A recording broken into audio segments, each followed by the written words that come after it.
बात करने वाले हैं मिथुन लग्न की।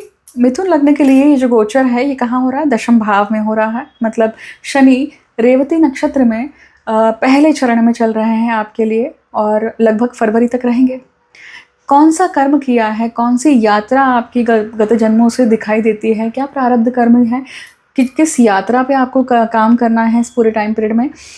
रेवती नक्षत्र के जो देवता हैं पूषण देवता, वो दिखाते हैं कि किस प्रकार का कर्म आपने गलत किया है और उसके ऊपर आपको काम करना है।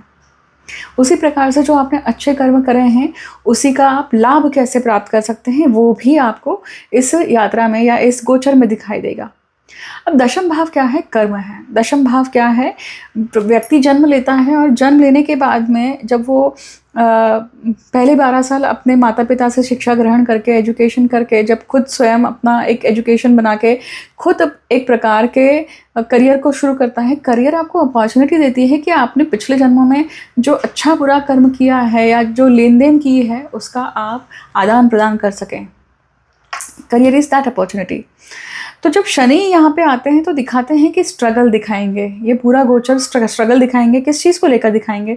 तो सबसे पहले आपने किसी के साथ में बुरा कर्म किया है तो रेवती नक्षत्र है, मतलब बुध इसके स्वामी है और पूषण देवता है, अधिष्ठित देवता है। मतलब बौद्धिक कर्म अगर आपने गलत पद्धति से किया है तो वो भी दिखाता है किसके प्रति? माता के प्रति, भूमि के प्रति, प्रॉपर्टी के प्रति, आपके पैतृक या पितरों के प्रति भी यहाँ पे दिखाई देता है कि किसी जन्म में जो आपके पिता के साइड के जो लोग होंगे उनके साथ में अगर आपने दुर्व्यवहार किया होगा, उनकी भूमि लूटी होगी या उनके साथ में पैसों से संबंधित गलत व्यवहार किया होगा, क्रूएल बिहेवियर किया होगा, तो वो दिखाता है कि इस प्रकार के ये गोचर आपको उस चीज़ को लेकर दंड या फिर कर्म का लेखा जोखा देने वाला है। ये कर्म किस प्रकार से है? पहला पद है, इसलिए चरण कौन सा है? पहला है, तो वो धर्म पद है। धर्म पद है, इसका अर्थ हुआ कि जातक ने पिछले जन्मों से जितने भी अधर्मी कर्म करे हैं उसका दंड या उसका लेखा जोखा उसको इस पूरे गोचर में मिलने वाला है।